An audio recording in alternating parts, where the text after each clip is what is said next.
masih banyak orang yang berpikir alat itu yang lebih utama dibandingkan ceritanya. Padahal yang jelas adalah alat itu mensupport ceritanya, bukan kebalikannya. Jadi kembalikanlah, bikin film esensinya apa? Ya ceritanya. Ada satu momen di mana ada co-directornya ngomong gini ke gue. Ini bocah kemarin sore udah jadi DOP.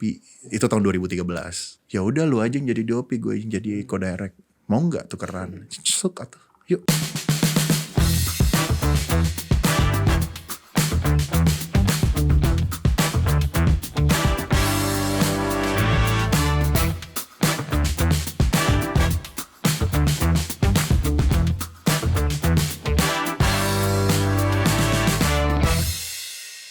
Bagus Tresnaji.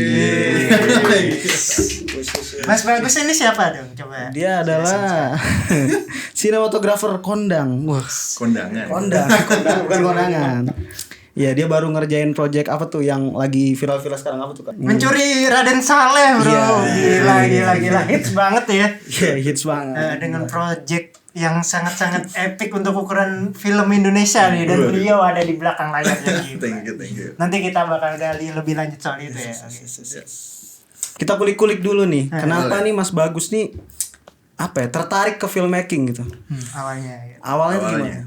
Oke. Jadi, wah ini kayak panjang nih urusannya nih.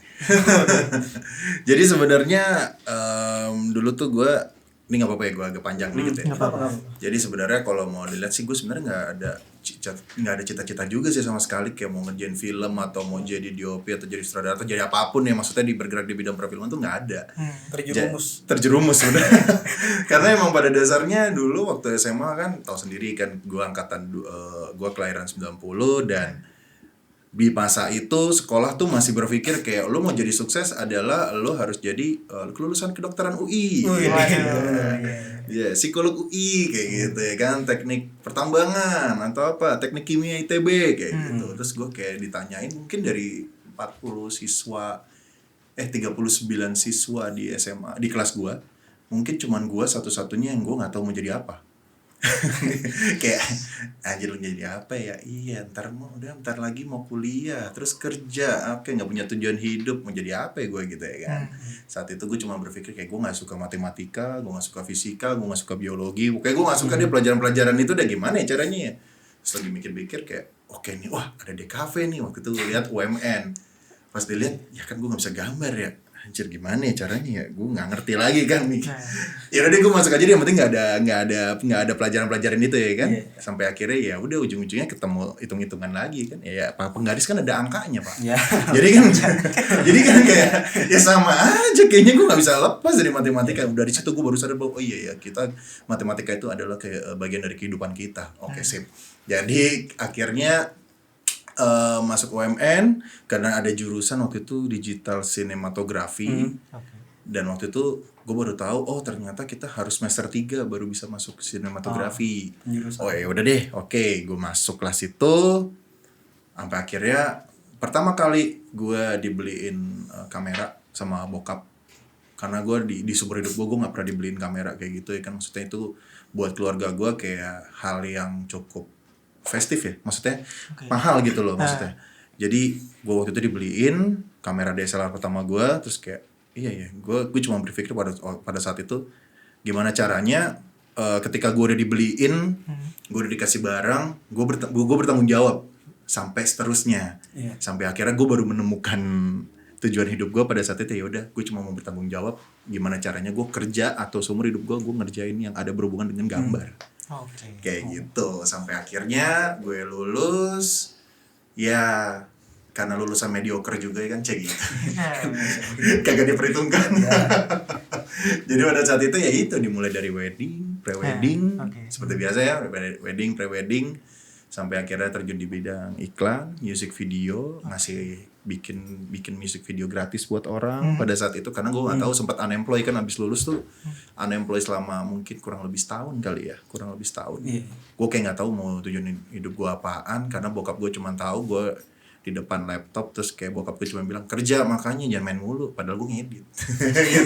Ini kan orang-orang tua kan gak ada yang tahu ya kerjaan kayak gini kan. Ya udah sampai akhirnya gue berpikir kayak wah enggak nih, gue nggak bisa nih gini terus. Ya udah gue mulai dengan memberikan sesuatu yang gratis gitu ya ke orang-orang. Gue akhirnya jadi one man show juga. Jadi kayak kadang ngekonsepin, ngedirect, nge-DP, sampai ngedit, sampai coloring. Itu gue kerjain sendiri semua. Gue kerjain sampai akhirnya ketemulah ada sutradara namanya Candi Sulaiman, dia video klip. Gue berawal dari video klip justru. Akhirnya itu yang kayak membuat gue harus berterima kasih banget nih sama video klip sampai sekarang gitu. Sampai akhirnya udah bikin. Ya akhirnya gue belajar banyak. Habis itu gue kenalan sama Gianni Fajri. Gianni Fajri waktu itu seorang director juga. Waktu itu ngajakin gue bikin film pendek. Sama juga ketemu juga ada Jason Iskandar bareng juga. Ketemu dia juga, bikin film pendek juga, sama ketemu ada namanya Monica Vanessa Teja. Jadi waktu itu gue benar-benar kerja sama director muda. Sampai akhirnya sejujurnya gue nggak pernah tahu job desk di OP itu apa sih sesungguhnya, gitu loh. Karena gue tau nggak kira-kira menurut kalian gue belajar lighting dari mana? Gue pengen tahu aja. Kuliah dong. Kuliah, oke. Harusnya sih ya. Premen kan? Premen dong. Premen sebagai alumni. Bener sih. Oh alumni juga. Oke. Oh kamu masih kuliah. Masih kuliah. Oke, bagus. Cepet-cepet lulus aja. Insyaallah semester depan ya. Insyaallah. Oke, jadi gue belajar lighting justru gue gara-gara ada project waktu itu video klipnya Neo Nomura, judulnya Be Still My Soul. Waktu itu gue mau pakai kamera kebetulan FS5 waktu itu, Sony FS5 Mark II, dan gue mau ada kebutuhan 400 fps pada saat itu, dan gue baru tahu ternyata butuh lighting. Bodoh sekali. Sebelum itu nggak pernah pakai lighting? Pakai, cuman kayak gue nggak pernah membayangkan 400 fps itu bagaimana gitu ya kan. Sampai akhirnya nyewa, harus pakai lampu 6K par gitu. Apa itu lampu? Ya udahlah sewa aja. Gue nyewa lampu doang, kagak nyewa genset, kagak nyewa. Aduh, kayak nyolok di mana bro? Gue bilang gitu kan. Sampai akhirnya ngobrol katanya ada pengawal alat. Mas Bagus nih harus punya gaffer. Biasanya ngoperate ini tuh ada gaffernya lah, ada bosnya mas gitu. Oh, Masnya bisa jadi gaffer? Iya. Oh ya udah. Mas aja ya. Gue belajar lighting dari pengawal alat. Gue belajar lighting dari pengawal alat. Minimal gue tahu. Oh ini area HMI. Oh ini par. Oh ini tuh yang namanya magic arm. Oh ini tuh yang namanya asisten. Gue baru tahu itu dari pengawal itu, namanya Dahlan Erlana Sayeti. Tuh. Wah gokil sih, gue banyak belajar banget dari dia. Sampai akhirnya ya udah, gue sering-sering ngerjain series. Akhirnya masuk ke series. Sampai akhirnya gue ngerjain film. Ya gue ketemu Andi Batiar Yusuf, gue ketemu Angga Dwi Masa Songko. Sampai akhirnya dites, terjadilah. Tadinya mau ngerjain Ben Jody, cuman kayaknya karena gue ada project yang lain, gue akhirnya nggak jadi.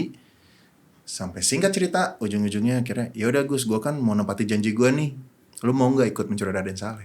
Oke sip. Udah gitu doang gue. Kira diajak deh. Gitu. Jadi ya kalau orang bilang mungkin gue laki bastard kali ya. karena apa ya? Gue bukan DP yang mungkin mengenyam pendidikan bener gitu ya. Maksudnya dalam artian bener-bener belajar dari teorinya yang baik gitu loh. Gue bener-bener kayak gue baru belajar banyak itu dari otodidak, justru dari luar.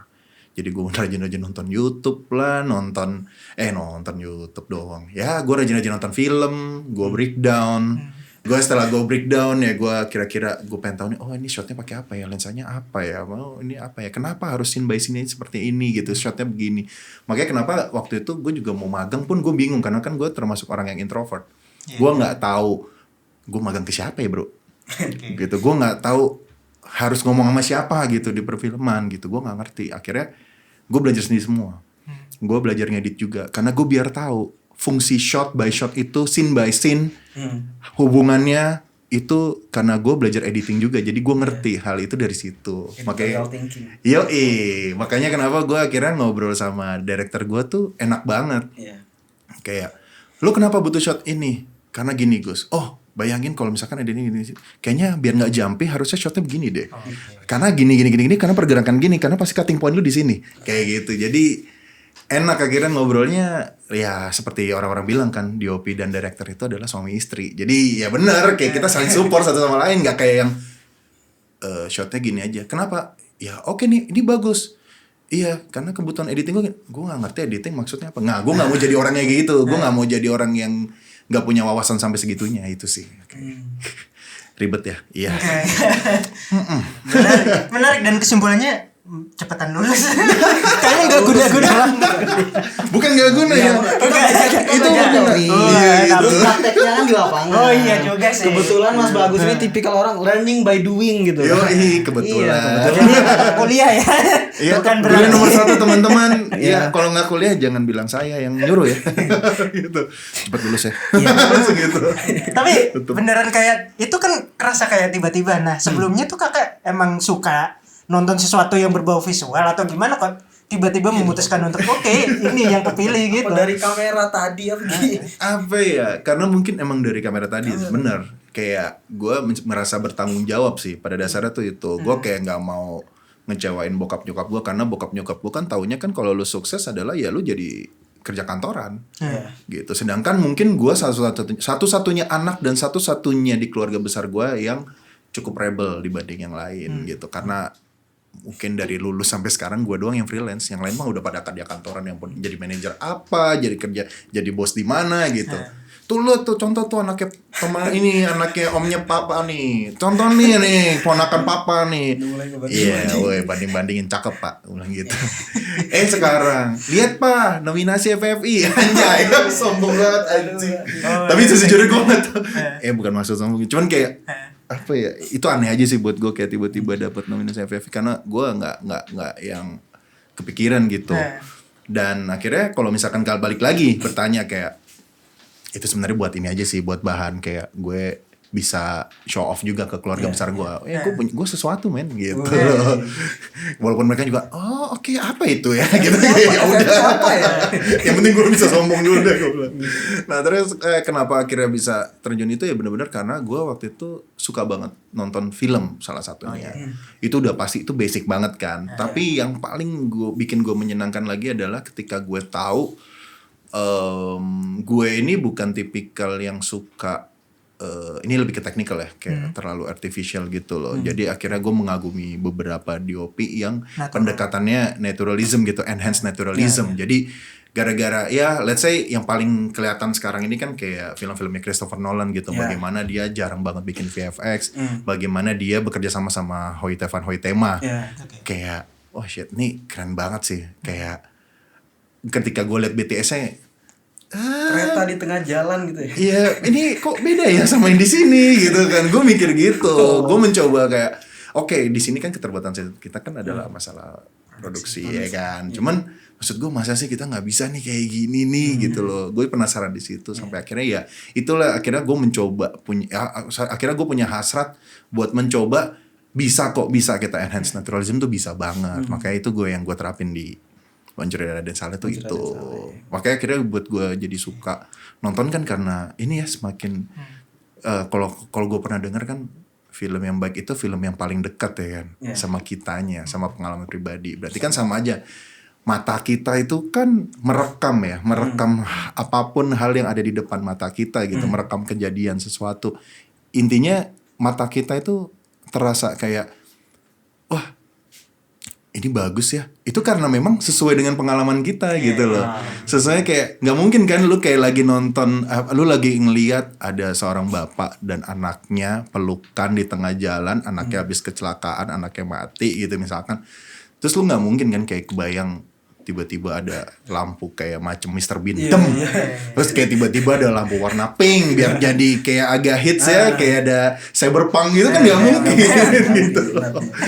Jadi ya itu yang akhirnya membuat gue senang sama di film itu sih, eksplorasinya sebenarnya, eksplorasi rasa, bagaimana kita bisa menuangkan rasa kita ke dalam sebuah gambar, bagaimana kita bisa menerjemahkan sebuah skenario ke dalam sebuah gambar, bagaimana kita bisa menaruh perasaan kita.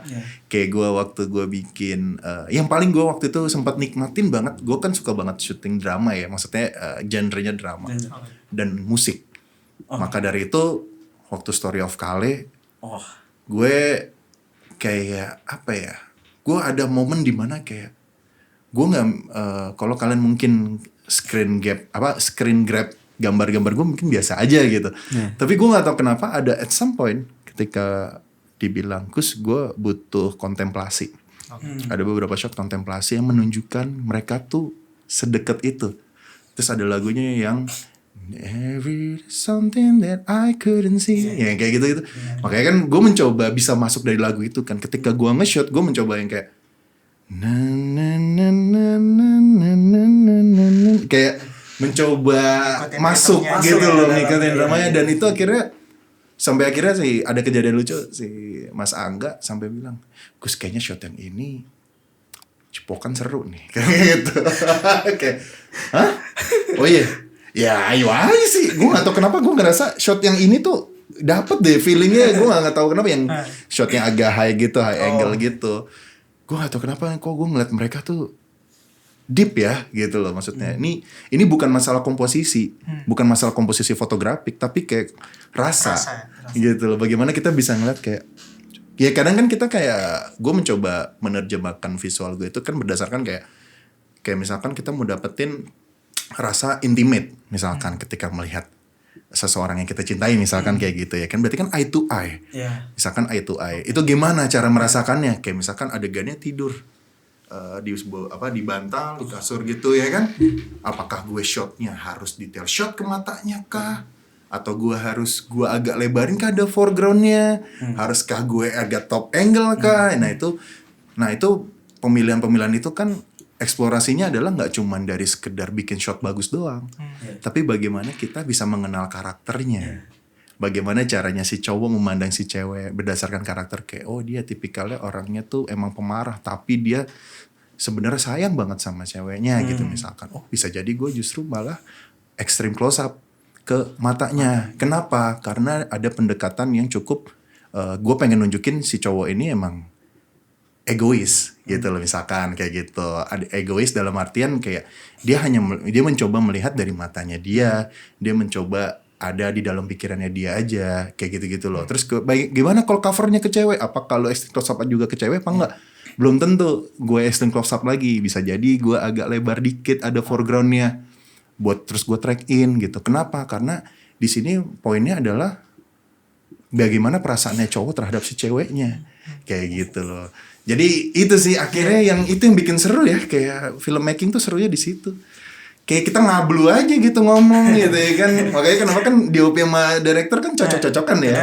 Kayak gitu loh. Kayak ya gue cocok ya kalau lu ke klub lu doyannya pada minum soju, dan gue ke klub doyannya es teh manis gitu. Bisa jadi kayak gitu kan. Itu sih serunya. Makanya kenapa gue akhirnya ke filmmaking itu sih. Berarti DOP pertama yang nge-influence tuh tadi Van Hoytema atau siapa tuh? Sebenarnya gue kalau ngomong influence, sejujurnya ya gue tidak punya preferensi khusus. Kayak gue nggak tahu gue suka yang mana. Karena buat gue ya bisa jadi salah bisa jadi benar ya. Tapi menurut gue kayak ya gue mencoba buat menservis aja sih, menservis apa yang kayak gue mencoba mengolah rasa yang gue kasih aja. Mungkin gue nggak punya preferensi khusus director atau siapa yang emang gue suka. Karena buat gue untuk mencintai sesuatu itu nggak perlu ada sesuatu yang harus disukai gitu loh. Kayak nggak perlu harus ada idola yang harus disayang gitu loh. Kadang kan kita kayak ya mencintai sesuatu ya apa adanya aja. Maksudnya ya gue lagi jalan ini ya udah. Emang cinta butuh alasan. Iya, iyalah saja gue. Masalahnya yang ngomong gitu jomblo enggak valid. Iya, oh gitu ya. Oh jomblo. Enggak pernah pacaran seumur hidup. Oh gitu. Siapa yang percaya omongan itu keluar dari lu? Gitu sih. Makanya menurut gue ya kadang gue juga suka mikir sih kayak salah enggak sih cara gue jadi sinematografer, karena banyak banget dulu kayak orang tuh banyak banget yang cukup ngeremehin gue sih. Kayak ini nggak apa-apa ya, bukan tali kasih kan ini? Enggak Nggak apa-apa. apa-apa ya? Justru Oh, iya. itu yang Bebas, kita bebas. cari. Oke. Editor musik sedih ya. Ntar dipotong Musik di sedih, TikTok ya. ya. Biar FYP. Dari A minor ya, cuy. Iya. Gitu. Jadi dulu tuh gue kan, ya gue akhirnya bisa belajar kayak gini kan gara-gara gue juga mengalami hal-hal yang cukup buruk buat gue. Mungkin buat teman-teman biasa produksi hal yang biasa, tapi buat gue itu sangat membuat gue cukup berpikir untuk kayak gue nggak bakal di film lagi deh, gitu loh. Oh. Sampai akhirnya gue berpikir seperti itu dan kayak dunia nggak adil buat gue. Sampai akhirnya kayak nggak mungkin deh, gue nggak mungkin nih kerja di bidang ini lagi gitu, karena begini terlalu palsu buat gue, banyak orang-orang yang seperti itu gitu. Ya biasa lah ya kan, masih muda, lagi kenceng-kencengnya tiba-tiba dijatuhin gitu ya kan. Sampai ya gue pernah kayak di momen dimana kayak ini kata kasar tuh boleh gak sih? Enggak ya? Boleh. Ya gitu. Nanti kita pikirin. Sensor ya, tapi disensor aja. Jadi kayak ada kata anges ya, anjing ya gitu. Anjing babi bangsat tai ngentot, bangsat mati aja lu. Gue sampai digituin. Gue pernah sama sutradara gue kayak kenapa lu harus melakukan itu? Kenapa lu nggak bilang salah gue tuh di mana gitu? Padahal kita simple cuman bahas, lu bilang syuting itu 2 minggu, kelarnya kita 3 minggu, dan kebetulan gue bawa anak magang, maksudnya ada yang kerja sama gue, masih kuliah, anak UMN juga, dan dia absennya itu udah mau habis, jadi minggu depan gak masuk, bisa di DO. Pada saat itu kan cukup keras kan peraturannya, jadi kayak gue mikir, ya gue gak bisa nih, ini anak tanggung jawab gue gituin kan. Lu pikir dong, ini semua kalau lu cabut, ini semua orang gak ada nggak kerja, jadi nggak dapat gaji cuman gara-gara nungguin lu pada cabut gitu. Terus gue mikir, iya ya, oh berarti syuting tuh emang harus mikirin kepentingan orang lain juga ya. Oh ya udah deh, orang lebih banyak, ya udah gue tetap kerjain, ya udah. Sampai akhirnya gue cuma berpikir, oke, lihat lo nanti ya, suatu saat nanti lo yang bakal mohon kerjaan sama gue sih, kayak gitu loh. Gue sempet itu jeleknya gue gitu tuh, kayak gue butuh dendam itu tuh buat memotivasi gue. Jadi bahan bakar. Betul gitu. Jadi kayak fills me up anjay. Gitu. jadi kayak anjir gue harus jadi sesuatu nih ya kan itu. Karena ada satu momen di mana ada co-directornya ngomong gini ke gue. Pokoknya pakai bahasa Jawa, tapi gue tahu artinya. Ini bocah kemarin sore udah jadi DOP. Itu tahun 2013. Oh, dari 2013. Jadi kayak ya udah lu aja yang jadi DOP, gue yang jadi co-direct. Mau nggak tukeran? Suka tuh. Yuk. Tuker. Ya gitu. Nggak jadi tuker akhirnya, udah di-breakin. Gue ngambek. Tapi emang gitu akhirnya gue ini mungkin FYI aja gitu, gue hari ketiga syuting itu gue masuk kamar mandi lagi syuting nih, gue bilang gue boker dulu ya gitu ya. Pas gue boker, gue nelfon nyokap gue, hampir nangis. Mak, kayak gak mungkin deh aku nerusin ini. Aku mau pulang. 2013 hari ketiga syuting gue udah nangis. Lu bayangin tuh, sesensitif apa manusia ini gitu kan. Itu berarti masih muda banget juga kakak masih di tahun segitu kan. Iya makanya itu kayak shit ini kok syutingan ternyata tidak semenyenangkan itu ya. Kayaknya gue syuting seneng-seneng aja deh, kok nggak seneng gitu loh. Tapi alhamdulillah filmnya tayang, cuman ya udah gitu aja karena nggak bagus-bagus juga gitu. Terus juga gue pernah ditinggalin asisten kamera gue. Waktu itu gue nggak ngerti ganti lensa Mon PL. Sampai akhirnya gue nonton YouTube cara mengganti lensa PL. Lagi syuting men. Pada tinggal tidur. Ada yang tidur, ada yang cabut. Terus kayak gue gak dibantuin. Gue bener-bener di lokasi gue sendirian. Gue ganti lensa sendiri. Kameranya waktu itu FS7 Mark II kalau gak salah. Udah gue ganti sendiri. Gue juga gak tahu FS7 Mark II tuh kayak gimana. ya udahlah gue belajar sendiri. Oh gini. Oh ya udah deh gitu. Terus sampai akhirnya gue mikir, lu lihat nanti ya, lu yang nyari kerjaan sama gue gitu ya kan. Fills me up lagi. Gue harus selesai 3 tuh ya kan. Nah udah sampai akhirnya gue juga pernah diceng-cengin sama gaffer gue juga. Kayak syuting sama Mas Bagus mau pakai LED. Pada waktu itu belum ada Aputur ya. Belum ada. Belum ada Godox, belum ada yang lain-lain tuh. Jadi kayak Mas Bagus syuting pakai LED, ini mah bukan syuting namanya Mas. Syuting tuh pakai area HMI. Kayak kayak gitu-gitu. Oh iya saya nggak tahu Mas, gue bilang gitu. Karena menurut saya make it simple is better gitu. Kita ngapain kita terlalu pusing dengan technical, sedangkan cerita yang kita utamakan. Pada saat itu gitu. Akhirnya gue berpikir gimana caranya gue jadi DOP semacam punya jiwa-jiwa MacGyver gitu loh. Jadi gue ngakalin gitu. Karena menurut gue everything is possible. Jadi kayak kenapa kita nggak coba angkat dari fitur kamera kayak waktu itu ada A7S Mark 1 misalkan gue push kayak ISO-nya bisa tinggi dengan low noise gitu kan. Intinya kan lo gambar lo clean gitu, kondisi malam hari lighting nggak gede dan pendekatan gue natural. Lu bayangin lampu-lampu kecil kayak gini kan, gimana caranya nge-boost up, mau ganti tuh bolamnya jadi HMI, nggak mungkin kan gitu loh. Jadi itu gue mulainya dari situ sampai akhirnya ya bener orang-orang sekarang alhamdulillah teknologi ternyata iya ya LED beneran syutingnya. Iya, yang dulu ceng-cengin gue pada hilang semua tuh, ya kan? Semua pada lupa amnesia.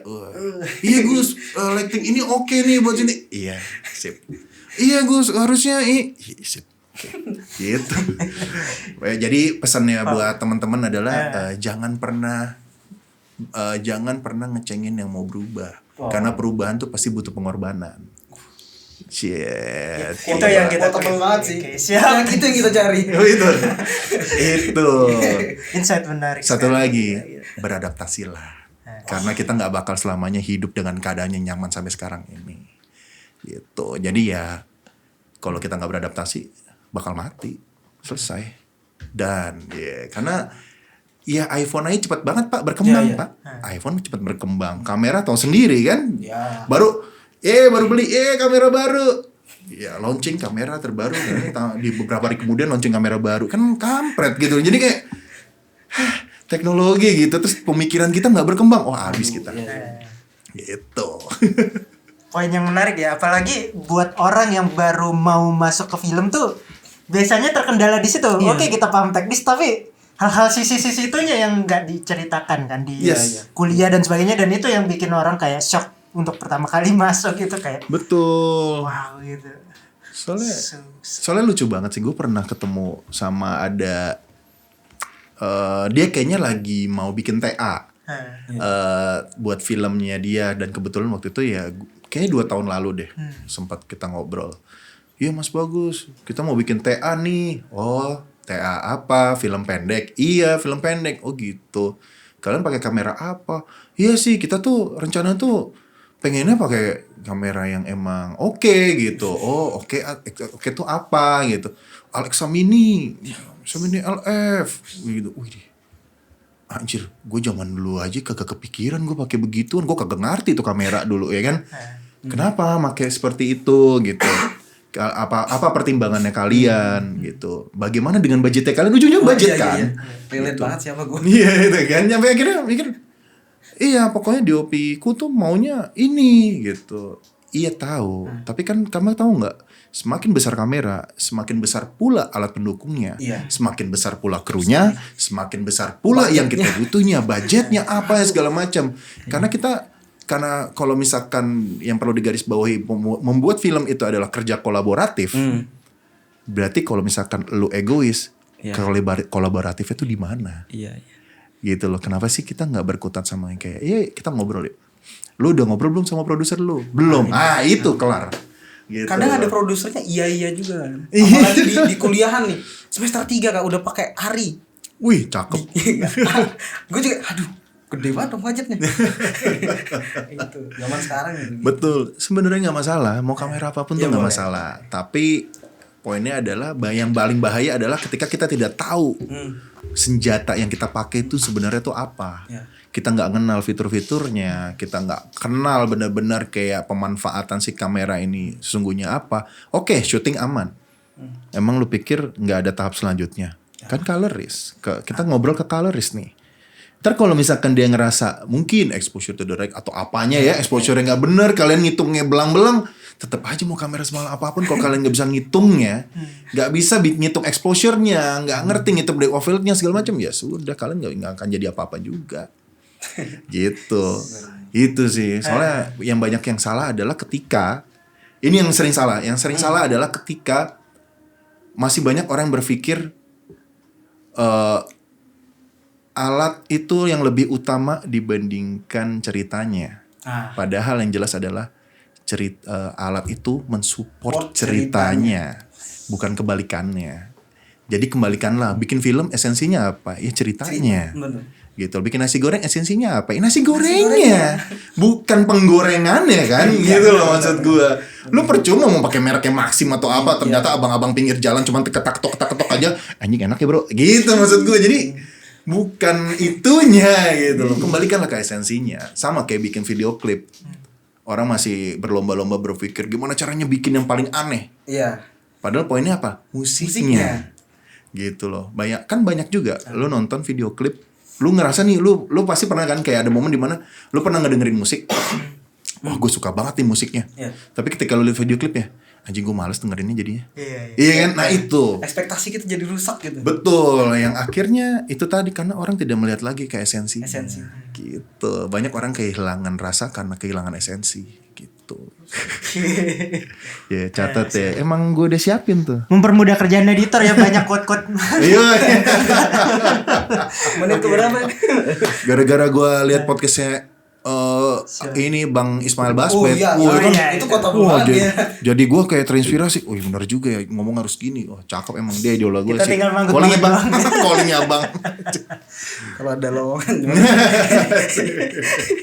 Nah, terus kita coba maju lebih ke yang dekat-dekat nih setelah melewatin segala trauma itu. Terus sampai kemudian mengerjakan, kalau yang di film kan yang paling baru Mencuri Raden Saleh dengan skala yang sebesar itu, melihat perjalanan kakak yang sebenarnya benar-benar sangat otodidak tuh.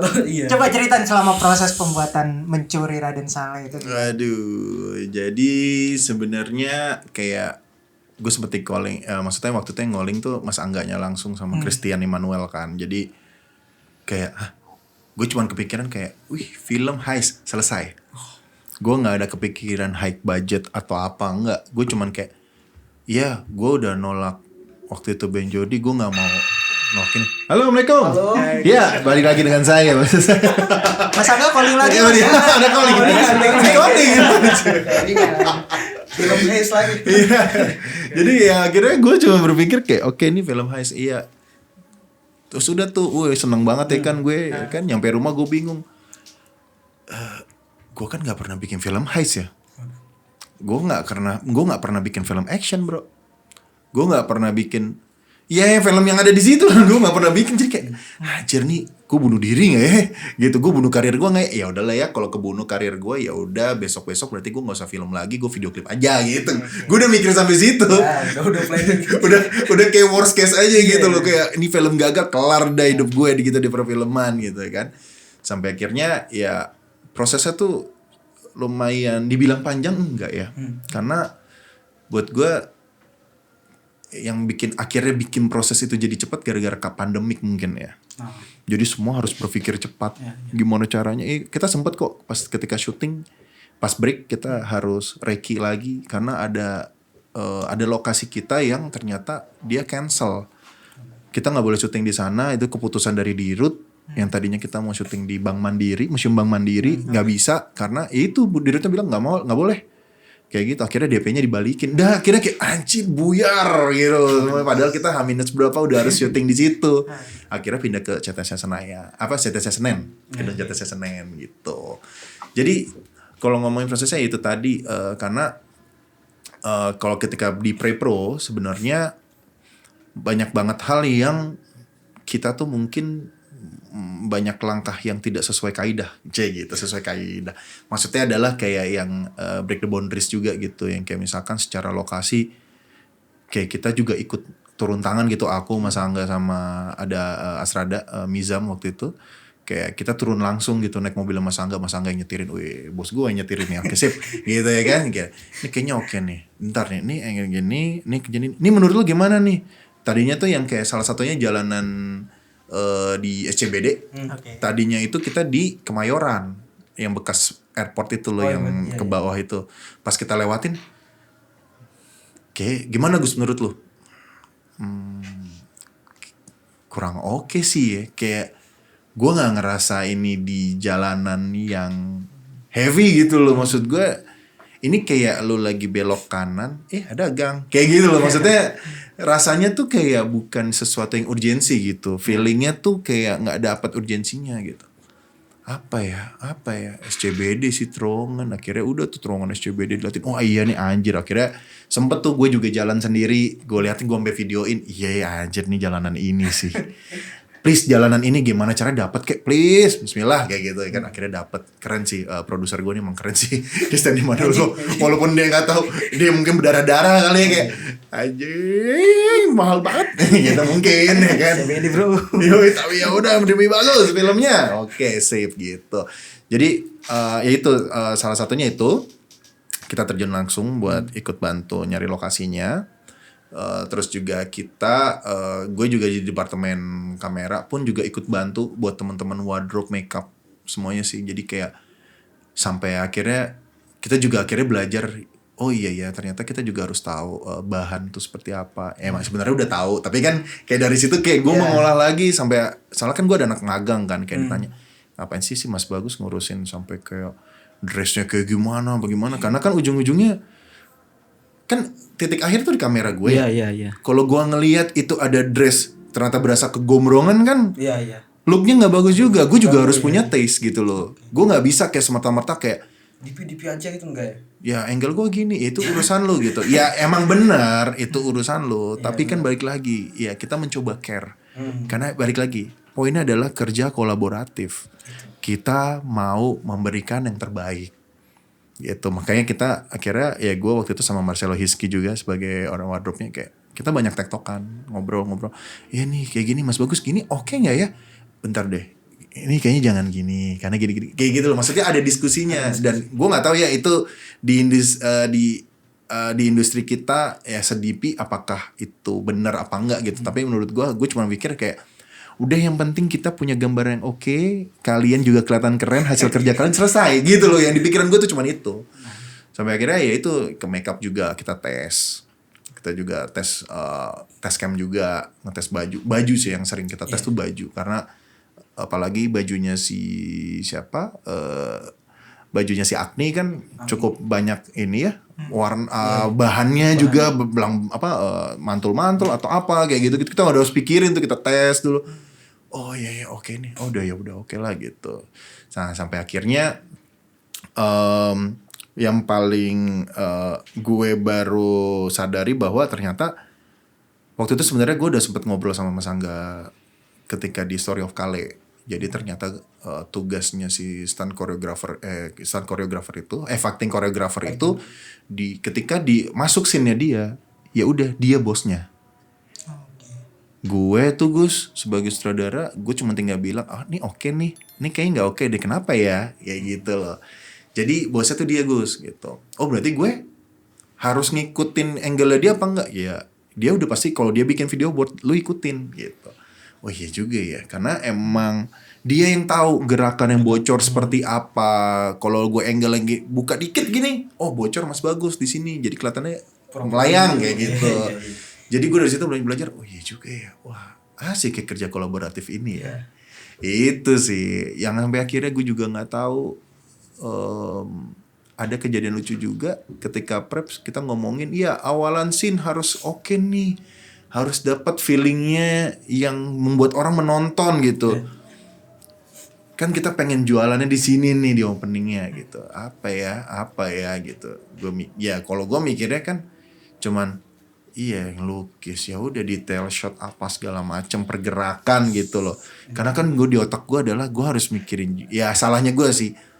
Gue karena kebiasaan mikir harus konsep shot itu harus juga berirama dengan budget. Jadi gue udah mikir budget dulu nih. Tiba-tiba ketika Bapak Angga bersabda ya kan, pakai bolt gimana ya Gus? Wah ada budget ya Pak? Gitu. saya oke juga tuh. Tapi pertanyaannya cuma satu, Gus. Apa? Lu pernah nggak pakai Bolt? Kagak. Lu pernah nggak pakai Bolt? Enggak. Oke, kita sama-sama enggak. Gitu. Jadi emang akhirnya MRS tuh jadi ruang belajar kita semua. Keren sih. Gue jadi kayak, oh iya. Kita karena gue di iklan pun gue nggak pernah dapat kesempatan pakai Bolt gitu loh, karena mungkin kan masalah budget. Tapi ini tiba-tiba di film ada Bolt tuh kayak, wih, gue belajar nih waktu itu sama Om Bebek kan, Bebek Film tuh kayak, wah anjir boleh juga nih. Gue baru pertama kali nih gue kerjain film pakai Bolt nih. Wah pertama kali juga dong. Hore, kita pertama kali semua gitu kan. Jadi kayak di situ tuh kita kayak nyari cara gimana nih caranya ya biar presisi kayak gitu-gitu. Jadi bener-bener ya yang tadi kamu bilang learning by doing semuanya. Sampai akhirnya kayak motokren. Kalau motokren kan mungkin Mas Angga udah pernah, tapi ternyata pertama kali dia motokren itu di mana? Benjodi. Gitu. Jadi kalau dibilang baru pertama kali, ya ini kedua kalinya Gus. Gitu loh. Jadi oh iya ya. Lu dua kalinya ya? Gue baru sekali gitu. Ya udah akhirnya ya menurut gua akhirnya mencuri dari yang salah itu jadi ruang belajar gua sih. Bener-bener ruang belajar gue. Jadi gue kayak merasa gue kekenyangan banget sih belajar di situ. Banyak banget hal-hal yang gue pelajarin di situ. Gitu. Untuk skala baru nyoba bisa jadi sebagus itu. Iya dia nyoba di film panjang, apalagi gue masih kuliah. Aduh. Gimana sebagai anak WMN nih? Ya, berarti gue harus memperbanyak pengalaman. Oh, iya. Kalau ada syutingan yang penting itu adalah kita berani ngambil resiko sih. Ya. Karena ya kita udah tahu ya besok ya kita udah tahu ya ujung-ujung manusia apa sih? Mati. Ya udah lu udah tahu ujungnya. Terus kalau misalkan lu nggak mau nyoba kayak ntar gue takut nggak berhasil, berarti kan sama aja lu kayak ntar gue takut mati gitu kan? Iya benar. Ya lu udah tahu lu takdir lu adalah yang nggak bisa dihindari adalah kematian gitu. Berarti kan sama aja kalau misalkan lu nggak mau nyoba, berarti kan lu takut mati. Kenapa lu nggak nyoba? Gitu aja. Salah sebelum berperang. Yoi. Ntar gue yang diikut. Kenalilah proyeknya, berperang bersamanya, anjay. Gitu. Kuat lagi bro. Banyak sekali. Ini terakhir ada quote-nya nih buat para orang-orang yang ingin belajar sinematografi atau mau jadi DP gitu. Ada nggak gimana? Quote-nya ya. Terserah deh. Pesannya ya. Gue mungkin ya itu kalau gue ngerangkai kata dikit sih kayaknya sulit. Tapi kalau gue boleh ngomongin cukup panjang kayaknya ya.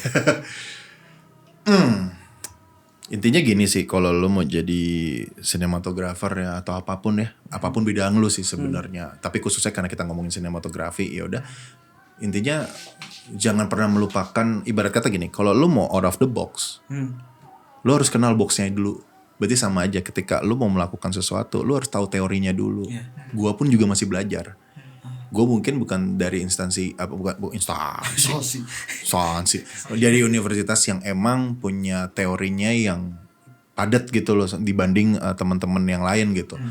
Cuman setidaknya sambil belajar kita juga sambil mengerjakan, karena itu cara yang paling cepat untuk kita bisa berkembang. Kalau kita cuman teorinya doang, nggak pernah syuting, nggak jadi apa-apa juga. Syuting terus tapi nggak tahu teori, jadinya sotoy. Maksudnya kayak jadinya cuman, iya bagusan tuh gini. Kenapa gini? Ya keren aja, gitu. Gue sering tuh nemuin gitu. Gue sering nemuin teman-teman yang masih baru belajar gitu ya kan. Kayak, kenapa kamu melakukan pergerakan ini? Padahal cuman tinggal jawab, iya mas, karena motivasinya ini loh. Nggak taunya dia jawabannya, keren sih mas. Ada pergerakan ini, beda aja gitu. Wah anjir itu. Gue kalau kalian ketemu sama direktur yang mungkin sudah senior ataupun yang mungkin baru-baru ini yang maksudnya masih muda-muda aja, gue yakin pasti dikeplak pala kalian tuh. Itu gue ngomong gitu di depan dosen sinematografi, gue udah digeplak itu. Siapa yang ngajar? Mas Bayu. Mas ya? Bayu. Wah, apalagi dia udah dikeplak. Ampun Mas Bayu. Aduh. Ya itu maksudku adalah pada dasarnya penerapan sinematografi itu sama kayak kita hidup. Hidup yang gue maksud adalah hidup itu kan punya tujuan ya. Berarti kan ada motivasinya kan. sama pergerakan kamera, penempatan kamera, angle, shot atau apapun itu semua harus ada motivasinya. Jadi teman-teman gak bisa tuh kayak menciptakan shot tanpa ada motivasinya. Sama kayak cinta gak punya alasan. Anjay. Aduh. Emang benar cinta nggak perlu ada alasan. Tapi ada tapinya. Gak mungkin lu nggak punya alasan. Itu dia. Manusia itu pasti punya alasannya. Cuman lu nggak pernah tahu aja alasan lu tuh apa. Gitu. Berarti balik lagi. Kalau lu mau hidup berarti harus ada motivasinya. Gak cuma keren aja. Betul. Lu pengen hidup kenapa? Keren aja. Gitu. Nah, terus sama rajin-rajin lah kayak misalkan kayak di Indonesian Cinematographer Society kan kadang nggak suka ngadain acara ya. Maksudnya pembicaranya kayak misalkan Bang Muhammad Firdaus atau Bang Ical Tanjung kayak gitu kan. Terus sama Pak Arif. Nah, itu kayak kadang pada suka ada sunset discussion atau apa, itu rajin-rajin aja datengin itu. Kenapa? Karena gue dulu sempat datang walaupun gak sering, tapi kayak anjir nih ilmu semua men, daging semua. Yoi, bahasanya tuh daging semua gitu. Nah gue juga belajar banyak dari mereka gitu, dan mereka ya kayak ketemu sama Batara Gumpar. Jadi rajin-rajin lah ngumpul sama teman-teman gitu. Terus kalau kata waktu itu gue sempat ditelepon, jadi waktu itu kan emang gue sebenarnya sampai sekarang kan karena gue mungkin cuman deketnya sama Batara Gumpar ya. Jadi gue kadang-kadang kalau teleponnya tuh bisa sejam 2 jam kayak gitu-gitu ya kan. Cuman ngomongin apa? Ya ngomongin itu persyutingan gitu-gitu kan. Jadi sampai akhirnya dia cuman ngomong kayak dia memberi nasihat sama gue kayak, Gus, lu mulai dari sekarang carilah itu director siapapun yang emang berangkat bareng-bareng. Gue juga dulu akhirnya gue kerja sama beberapa director ini karena gue berangkat emang mereka dari baru gitu loh, temenin mereka kayak gitu-gitu. Makanya kan gue inget, oh iya ya kayak Andy Lawrence sama Dimas Bagus kayak gitu loh. Setelah kan bareng-bareng terus, iya juga ya, benar juga ya. Kok gue nggak ada ya? Gimana ya bang nyarinya gue gitu? Gue nggak taunya. Jadi itu kalau emang teman-teman apalagi masih kuliah atau apa, coba aja kenali potensi teman-teman kalian. Yang emang punya etos kerja yang baik. Minimal punya etos kerja yang baik. Bukan cuman kayak tesnya bagus. Enggak. Etos kerja yang baik. Dia punya sistem yang bagus. Dia ngerti dan dia mau belajar. Deketin lah orang-orang itu. Karena kalau kalian udah mulai dari kuliah mungkin ya, udah ketemu sama director yang udah klop. Misalkan lu mau jadi DOP misalkan gitu. Atau menjadi produser atau apapun ya. Kalian udah klop, udah bawa terus. Karena itu yang akhirnya ujung-ujungnya yang menolong kalian sampai sekarang akhirnya bisa syuting terus tuh itu. Siap. Itu orang kan ya kalau kerja kolaboratif tuh kan kayak kerja bareng sama keluarga kan. Iya, lu gak mungkin dong. Assalamualaikum. Tiba-tiba jadi keluarga gak mungkin kan. Kecuali kayak, Assalamualaikum, siapa mas? Oh iya saya tetangga sebelah nih. Saya baru datang, mohon bantuan nih ya. Kan gitu, jadi harus punya attitude. Nah itu, attitude man. Itu udah paling penting. Kita itu ada di negara yang mengedepankan masalah etika gitu loh. Jadi ketika sesimpel kayak meminta sesuatu harus pakai kata tolong. Sesimpel itu aja. Jadi orang-orang tuh seneng sama kita dan mau meng-calling kita ya karena attitude kita juga. Kadang mungkin skill kita biasa aja, tapi karena mereka melihat kita mau berkembang, ya kayak gue nih, gue biasa aja. Tiba-tiba gue mungkin merasa kali ya energinya gue mau berkembang gitu. Kayak, wah ya ini udah bagus aja lah, seru syuting sama dia. Oke, kayak gitu-gitu, tahu-tahu mulu kayak gitu-gitu loh. Maksudnya kadang itu yang membuat orang akhirnya pengen bareng sama kita lagi. Orang kan nyaman, ya kerja sama keluarga nyaman kali. Kalau udah deket banget, apalagi sama sahabat atau apa kayak gitu. Ya begitulah. Jadi rajin-rajin syuting lah ujung-ujungnya ya. Iya, praktek terus gitu. Kerja. Cuan ya. Orang kerjanya dijual. Sangat-sangat lengkap sekali penjelasan Iya. dan itu merangkum semuanya ya. Dan sebenarnya ada sisi lain yang menarik tapi terutama di bagian music video karena beliau juga punya sangat expertise. Tapi kita simpan untuk edisi selanjutnya supaya beliau datang lagi ya. Biar dia datang lagi. Iya. Oke. Gimana? Tutup dong. Terima kasih Mau lanjut yang lagi? sudah menonton. Jangan lupa like, comment, and subscribe. Oke, siap. Dah. Oke, terima Thank you. kasih.